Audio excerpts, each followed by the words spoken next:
রয়েছি সেটা হাওড়ায় একটা ড্রিম প্রজেক্ট চলছে, ড্যান্সের ড্রিম প্রজেক্ট। সেখানে স্যারকে পেয়েছি, উনি ড্যান্স ড্রামায় যথেষ্ট খ্যাতি লাভ করেছে সারা ইন্ডিয়া জুড়ে। আমরা তার কাছেই যাচ্ছি। স্যার, নিজের মুখে আপনার নামটা একটু জানছি। আমার নাম কুশল ভট্টাচার্য, আমি কত্থক ডান্সার। আজকে এখানে এসেছি বন্যিদির আমন্ত্রণে। এই যে বিশাল যজ্ঞ হচ্ছে, সেই যজ্ঞে কিছুই না, একটু সহযোগিতা করতে। এই যে ছোটো ছোটো ছেলেপুলেরা নাচ করছে, প্রতিযোগিতায় অংশগ্রহণ করছে, তার বিচারকের যে আসন, সেই আসনে আমাকে আজকে আহ্বান করা হয়েছে, মানে গুরু দায়িত্ব, সেই দায়িত্ব নেওয়ার জন্য আমি এসেছি। ভালো লাগছে, যদিও আমার সাবজেক্ট কত্থক, কিন্তু আমার সাথে আরও আছেন সবাই, অদিতি আছেন বানফি, এনারা সবাই আজকে এখানে বিচারকের আসনে আছেন। তারাও তাদের সেগমেন্টে খুবই নামকরা এবং প্রথিত দশা।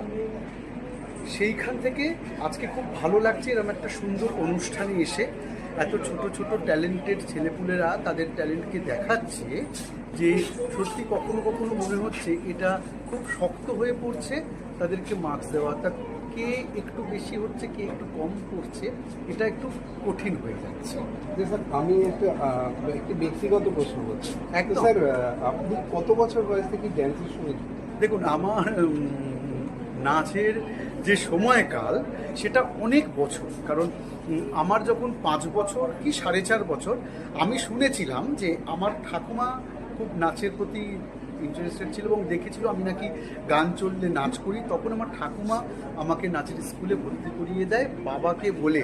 এবং আমি আজও যে ঘুঙুর করি, সেই ঘুঙুরের মধ্যে যে বলগুলো থাকে সেগুলোও কিন্তু ঠাকুমার কিনে দেওয়া প্রথম সেই ঘুঙুরের মধ্যে আছে। অর্থাৎ আমার নাচের শুরু হওয়ার প্ল্যাটফর্মই হচ্ছে আমার ঠাকুমা। তিনি আজ নেই, বাট তিনি কোথাও দেখছেন যে তিনি অপাত্রে তার জায়গাটা করেননি। আর আমার এই যে নাচের সমস্ত কিছু যা ভাবে এগিয়েছে, আজ আমার বাবা যদি আমাকে সাথ না দিতেন আমি হয়তো জায়গাটায় পেতাম না। আমি কলকাতার তামাম গুরুদের কাছ থেকে শিখেছি, গুরু বন্দনা সেনের কাছ থেকে শিখেছি, ছর্দির কাছ থেকে শিখেছি, মানে সুচন্দা ব্যানার্জি, আমি দুর্গা আরিয়ার কাছ থেকে তালিম নিয়েছি, আমি গুরু অসীম বন্দ্যোপাধ্যায়ের কাছ থেকে তালিম নিয়েছি, আমি পণ্ডিত বিরজু মহারাজের ওয়ার্কশপও করেছি। আমি তার ডিরেক্ট ছাত্র নই, কিন্তু আমি ওয়ার্কশপের মাধ্যমেও তার কাছ থেকে শিখেছি।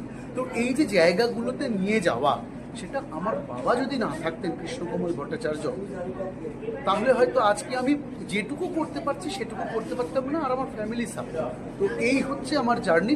তো আমার এখন বলা উচিত না কত বয়স, আমার প্রায় 35-36 বছর তো হচ্ছেই আমার ডান্সের জার্নি। তো এইভাবে নাচটাকে নিয়ে এগোতে পারছি, আর সবার সহযোগিতা। আচ্ছা, আরেকটা স্যার, লাস্ট নিশ্চয়ই। আপনি ভারতে তো করেছিলেন, ভারতের বাইরে ভারতের বাইরে আমার যাওয়ার সুযোগ হয়েছিল, কিন্তু আমি যাইনি। আমার ভালো লাগেনি। আমার মনে হয়েছে আমি ভারতবর্ষেই কাজ করব। ভারতবর্ষে প্রচুর জায়গায় ঘুরেছি। আমি 2007 থেকে ন্যাশনাল জাজমেন্ট করছি। হ্যাঁ, মানে ভারতবর্ষে যত বড় বড় নৃত্য প্রতিযোগিতা হয়, তাতে আমি মা কালীর কৃপায়, আমার গুরুদের আশীর্বাদে বিচারকের আসনে স্থান পাওয়ার সুযোগটুকু পেয়েছি এবং ভালো কাজ করতে পেরেছি অ্যাকর্ডিং টু দেব। তাই তারা আবার ডেকেছে। এবং এই বন্যিদের সাথেও আমার এরকম একটা ন্যাশনাল ফেস্টিভ্যালে জাজমেন্ট করতে গিয়ে দিদি আমাকে দেখেছেন এবং আমার জাজমেন্টের উপর দিদির বিশ্বাস হয়েছে, তাই দিদি আজকে আমাকে এখানে ডেকেছেন। তার জন্য আমি কৃতজ্ঞতা জানাই। হ্যাঁ, এবং সেটা 2018-তে দিদি আমায় প্রথম দেখেন সিমলাতে, বাট আমি 2007 সাল থেকে দেহরাদুনে যাচ্ছি, সিমলাতে অন্য একটা ফেস্টিভ্যালে জাজমেন্ট করতে যাচ্ছি, মথুরা, বৃন্দাবন, পুনে, মানে ভারতবর্ষের সব প্রান্তে যত বড় বড় ফেস্টিভ্যাল, নান্দের, সাউথে, অন্ধ্রপ্রদেশ, সমস্ত জায়গাতেই জাজমেন্ট করতে যাই মা কালীর কৃপায়, গুরুদের আশীর্বাদে, আর তাদের আহ্বান, মানে অর্গানাইজারকে আহ্বানের যাই, তার জন্য আমার কৃতজ্ঞতা তাদের প্রতি। আচ্ছা, আর একটা লাস্ট, আপনি পড়ুন প্রশ্নটা। যেটা প্রশ্ন হচ্ছে যে এখন এই মোবাইলের যুগে বাচ্চাদেরকে নিয়ে আসার জন্য, মানে ড্যান্সে ফিরিয়ে আনা বা অন্যান্য জায়গায় ফিরিয়ে আনার জন্য শুধু ভীষণ দরকার। নাচ নয়, যে কোনো, আমার মনে হয় যে আজ আমি খুব কঠিন কথা বলছি, দুটো কথা, যে আজকাল বর্তমানে অ্যাট প্রেজেন্ট যে নাচ গান এই দুটো না পড়াশুনোর যেন মূল প্রতিবন্ধকতা হয়ে গেছে দেখলাম। মানে একটা বাচ্চা ক্লাস 3-তে উঠলো, তার মা বাবা টেনশনে পড়ে গেলেন যে আমার ছেলে মেয়ের কী হবে, কারণ ক্লাস 3, তাহলে নাচটা আগে বন্ধ হোক, গানটা আগে বন্ধ হোক। তার বদলে ওই সময়টুকু তারা মোবাইলটা ধরিয়ে দিচ্ছেন। হ্যাঁ, এই যে একটু আগে আমি একটা খবর পেলাম যে মোবাইলের ব্যাপার, আমরা গার্জেনরাই কিন্তু দায়ী। কারণ আগেকার দিনে আমরাও দুষ্টুমি করেছি, আমাদের মারা বা বাবারা কানে চড় মেরে বলেছে খেতে বস। আচ্ছা, এখনকার বাচ্চা খাচ্ছে না, তাহলে ওই টম অ্যান্ড জেরির ওই সিরিজটা দেখতে দেখতে খা, মুখে একটা চামচ, সে 1 ঘন্টার পর ঘন্টা দেখে চলেছে, ফলে সেটা এডিক্ট হয়ে যাচ্ছে। তো এই জায়গাটা থেকে এসে যে কোনো তুমি বই পড়ো, তুমি গান শোনো, আর নাচ গান আঁকা এগুলো না পড়াশোনার পরিপূরক। আমি নিজে যখন এইচএস দিই, আমার যেদিনকে স্ট্যাটিস্টিক্স পরীক্ষা ছিল তার আগের দিন আমি নাচ করে এসেছি, আমি কিন্তু স্ট্যাটে ফেল করিনি, 85% পেয়েছিলাম। আর আমাদের সময় তো 100-তে হতো না, 100, 200-তে হতো।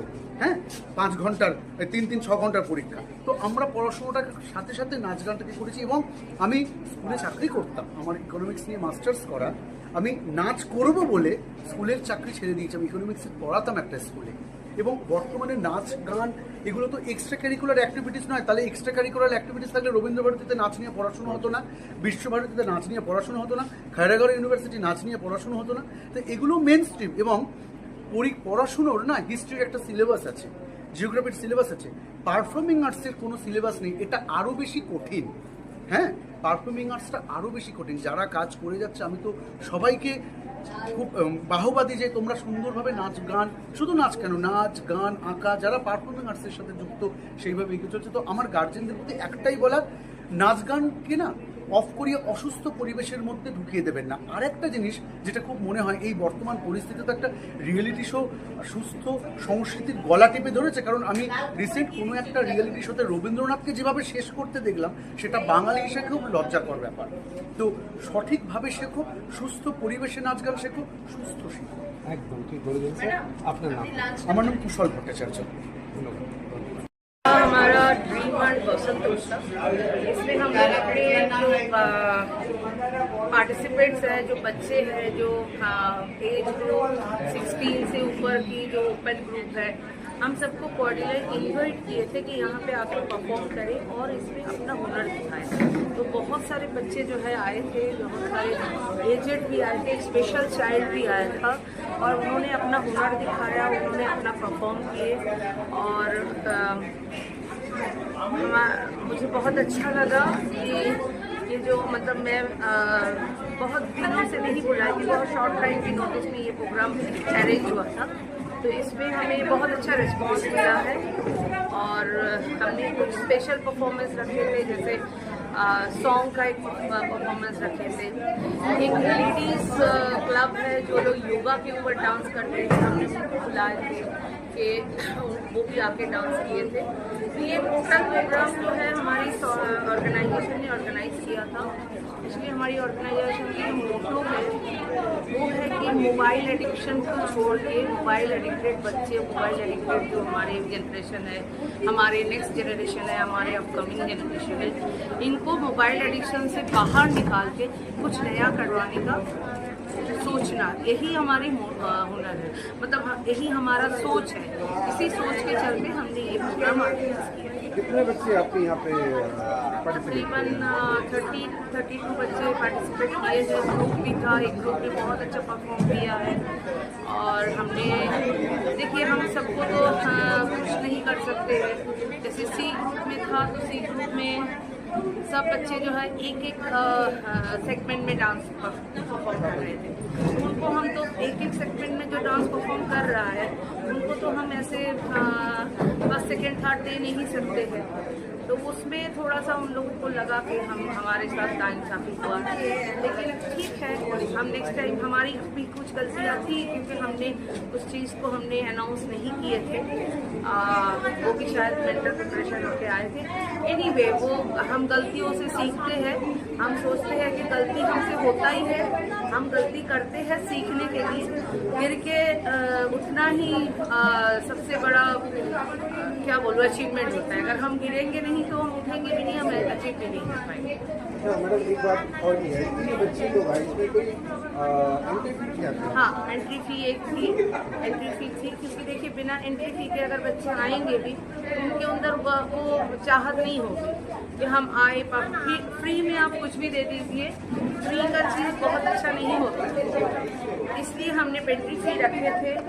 और यही एंट्री फी ये मतलब जस्ट एंट्री फी था, लेकिन आप लोगों ने देखा है हमने बहुत सारे प्राइजेस दिए हैं। जो प्राइजेस था वो एंट्री फी से ज़्यादा था। हम जो जितने भी पार्टिसिपेंट थे उनको हमने बता दिए कि तुम्हारे बैग लेके आना, कि जितना हमारी प्राइजेस होगी वो तुमको ले जाना पड़ेगा सही ढंग से।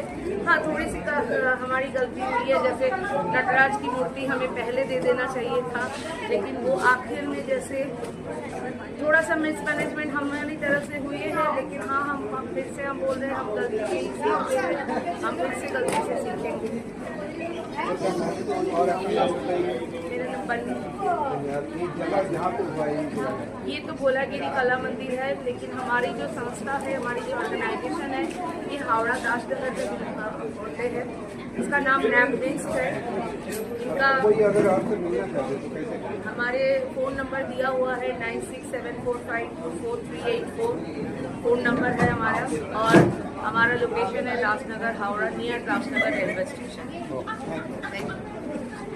প্রোগ্রামে ছিলাম, তো সেই ড্যান্স প্রোগ্রামে আপনি এখানে জাজ হিসেবে ছিলেন। তো আমাদের ইন্ট্রোডাকশন একটু আপনার একটু নামটা একটু যদি বলেন। আমার নাম অদিতি সরকার, আমি একজন ট্রেন ক্লাসিক্যাল ডান্সার। আচ্ছা, আমি এটা আমার প্রথমবার যদিও আমি অ্যাজ এ ডান্সার, আর আমি হচ্ছি যিনি অর্গানাইজ করেছেন তার একজন কাছের একজন চেনা লোক। তো নাচ নিয়ে চর্চা করি বলেই আমাকে এই দায়িত্বটা দেওয়া হয়েছে। এই সুন্দর একটা প্রোগ্রামের কম্পিটিশনের আমি জাজ হিসেবে এসেছিলাম। আপনি কত ছোট থেকে ড্যান্স করছেন? আমি নিশ্চয়ই 2.5 বছর বয়স থেকে আমি ডান্স করছি, শুধু ক্লাসিক্যাল নয় বরং ওয়েস্টার্নও। আমি দু ধরনের, ওয়েস্টার্ন ইস্টার্ন বোথ ডান্স আমি দুটোই করি।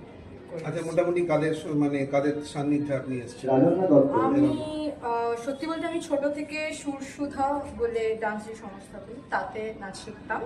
আর তারপরে লকডাউনে যেহেতু অনেক প্রবলেমস হয়, তো আমাদের গ্রুপ নিজে আলাদা একটা শিল্পী সত্তা বলে ডান্স আমাদের ক্লাস তৈরি করা হয়, যেখানে আমার ম্যাম আর আমরা সবাই মিলে ওই ডান্স ক্লাসেতেই আমি ডান্স শিখি। আর ইনফ্যাক্ট আমার নিজের একটা ইউটিউব চ্যানেল আছে, তো সেটা নিয়ে তো সেই নামটা কি একটু বলেন? দেবদাসী। আচ্ছা, দেবদাসী অদিতি বলে সার্চ করলেই আমার অ্যাকাউন্ট পাঠাবো। খুব রিসেন্ট, ওটা খুব বেশি সাবস্ক্রাইবার নেই, খুব বেশি অত হয় না। তো সেই তো মেন ব্যাপারটা হচ্ছে কি, আমরা যেটা শুনলাম আজকে যে আপনি শুধু পশ্চিমবঙ্গে না, পশ্চিমবঙ্গের বাইরেও আপনি ওই জায়গায় ড্যান্স করেছেন বা ওরকম? ডান্স না, সেটা বরং সেটা হয়তো আমি জানি না, বাট আমি বাইরে কোনোদিন যাইনি। আমার যাওয়ার কথা দীঘায়, আচ্ছা। কিন্তু সেটাও এখনো শিওর নয়। আমি আচ্ছা। এখনো অতটাও অত অ্যাচিভ করতে পারিনি। আচ্ছা। আর যিনি আমি যাদের সাথে বসেছিলাম জাজমেন্টে, স্যার কুশল স্যার, তার পাশে তো আমি নিতান্তই একটা ছোট একটা মানুষ। এটা করতে পেরে আমি খুব খুশি হয়েছি। আপনি কি ডান্স স্কুল চালান বা ওরকম? না, আমার কোনো ডান্স স্কুল নেই। ভবিষ্যতে ইচ্ছা আছে আচ্ছা। ছোটদেরকে নাচ শেখানো। ভগবানের দয়া যদি পারি নতুন নিশ্চয়ই করবো। আচ্ছা, আপনি মানে কোথায় থাকেন? আমি হাওড়াতেই থাকি। আচ্ছা, যদি আপনার কাছ থেকে কেউ ড্যান্স শিখতে চায়, আপনার থেকে ফোন নাম্বার নিতে চায়, তো আমার সোশ্যাল মিডিয়ায় আমার অদিতি সরকার বা বাউন্ডারি সরকার বলে যে নামটি আছে, বা দেবদাসীরও একটা অ্যাকাউন্ট আছে। ওখানে গিয়ে আমাকে যদি লেখা হয় যে আমরা নাচ শিখতে চাই বা আমি নাচ শিখতে চাই, আমার মেয়ে বা ছেলেকে আমি নাচ শেখাতে চাই, ওখানে গিয়ে আমাকে বললেই আমি সাহায্য করতে পারি। তো থ্যাংক ইউ। মিস্টার দাস, আচ্ছা, এই যে কনসেপ্ট এনেছেন, এই সিন্দুর, এই কনসেপ্ট আপনারা কোত্থেকে পেয়েছেন? মানে কেন এনেছেন বা কোত্থেকে পেয়েছেন সংক্ষেপে? কোত্থেকে পেয়েছি বলে দেখুন, এখন মানে কিছুদিন আগে পর্যন্ত আমাদের মানে দেশে যেটা হচ্ছিল সেটা নিয়েই কনসেপ্টটা, মানে নতুন করে কিছু নেই, কিন্তু ওটা মানে এতটাই দুঃখজনক ঘটনা, তো সেটা গিয়ে আমার কোথাও গিয়ে মনে হয়েছে যদি আমরা পারফরমেন্সের মাধ্যমে ফুটিয়ে তুলতে পারি তো সেটা খুব ভালো হবে। তো সেই হিসাবেই আমরা কনসেপ্টটা নিয়ে এসেছি। আপনার এখানে তো ছোট বড় অনেকগুলোই আছে, হ্যাঁ, তো এইগুলোকে কন্ট্রোল করা কতটা ডিফিকাল্টি? খুবই ডিফিকাল্ট, প্রত্যেকটা খুব দুষ্টু। ছোটদের থেকে বড়দেরকে কন্ট্রোল করা সব থেকে মানে খুব কষ্টদায়ক। মানে ছোটদেরকে তাও বকলে হয়ে যায়, কিন্তু বড়দের তো আপনি বকতেও পারবেন না। তো ওদেরকে যে পড়িয়ে নেওয়াটা, ওটা খুব মানে আমি ধরুন কিছু বলছি, পিক করে একটু হেসে দিল, আর তারপরে যে ইমোশনটা, সেই ইমোশনটা আনাটাও খুব একটা টাফ ব্যাপার, এই ব্যাপারটাকে বুঝতে হবে। কিন্তু ওরা তাও কোথাও গিয়ে রিহার্সালে যতটা যা করে স্টেজে এসে ওদের নিজেদের মধ্যে থেকে একটা ভালো লাগা ভালোবাসা এবং পুরো জিনিসটাকে ফুটিয়ে তুলেছে। এর জন্য আমাদের ওপর খুব প্রাউড ফিল হচ্ছে আজকে।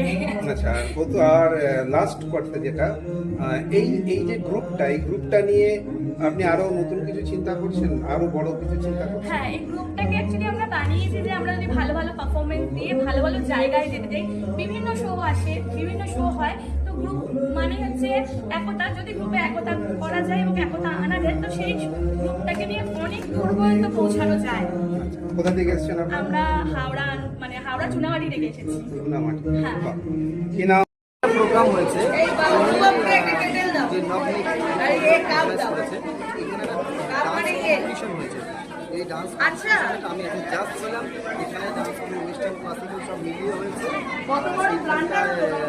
এই ডান্স কম্পিটিশনটাতে ফার্স্ট সেকেন্ড হয়েছে, প্লাস এই কম্পিটিশনটা এত ভালো হয়েছে যে এখানে শুধু ফার্স্ট সেকেন্ড ক্যান্ডিডেটদের না, সব রকমের ক্যান্ডিডেটদের সমস্ত মানে কেউ হতাশা হয়ে যায়নি, সবাইকে সব রকম পুরস্কার দেওয়া হয়েছে। বেস্ট পারফরমেন্সের পুরস্কার, বেস্ট ডান্সিং, বেস্ট কস্টিউম, আচ্ছা, আপনি কত বছর নিজে কত বছর থেকে ড্যান্স প্র্যাকটিস করেন? আমি তো ক্লাস 5 যখন পড়ি তখন থেকে প্র্যাকটিস করি। আমার 2011 থেকে আমি নিজে স্কুল করি। কার কাছে আপনি প্র্যাকটিস করেছেন? আমি তো প্র্যাকটিস জেনার কাছে করতাম, মানে উনি এখন আমি ক্লাস 5 পড়ি তখন আমি মুন্না স্যার বলে একজন ছিলেন, ওনার কাছে আমি প্র্যাকটিস করি। আরও অনেক টিচারের কাছে মানে খুব মানে সান্নিধ্য পেয়েছেন এরকম একজন বড় কেউ? আমার প্রতিটা টিচারই আমার সবাই একবার স্টেজে আসুন না। আর আর যেটা লাস্ট কোশ্চেন, যে আপনার সাথে যোগাযোগ করতে গেলে কীভাবে যোগাযোগ করতে? মাইক তো ঢুকে দিতে আপনাদের সমস্ত পার্টিসিপেন্টদের অনুরোধ করা যে একবার স্টেজে যান। গুরুদ্বারের সামনে এসে আমার কথা জিজ্ঞাসা করলে সবাই। ওকে, থ্যাংক ইউ। তোমার নাম? তুমি কটা প্রাইজ পেয়েছো? দুটো প্রাইজ পেয়েছো। তুমি কটা প্রাইজ?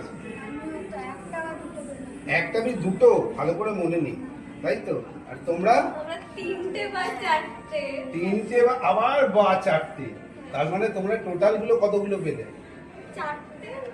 সবাই মিলে কত পেলে? আর এটা winners cup, best of best. তাহলে এটাকে কি বলতে হবে? গিভ ইট ফুলে, রাইট। কি নাম তোমার? নাম? তোমার? বাহ, গুড। আগামী দিনে আরো ভালো করে করতে হবে তো, আরো অনেক জায়গায় নাম দেবে, তাই তো? Okay, thank you. এই রকম নতুন নতুন আপডেট দেখার জন্য বেঙ্গল ন্যাশনাল টিভিকে ফলো, লাইক, সাবস্ক্রাইব, শেয়ার করুন। প্রিয় দর্শক বন্ধুরা, আমাদের চ্যানেলের পাশে থাকুন।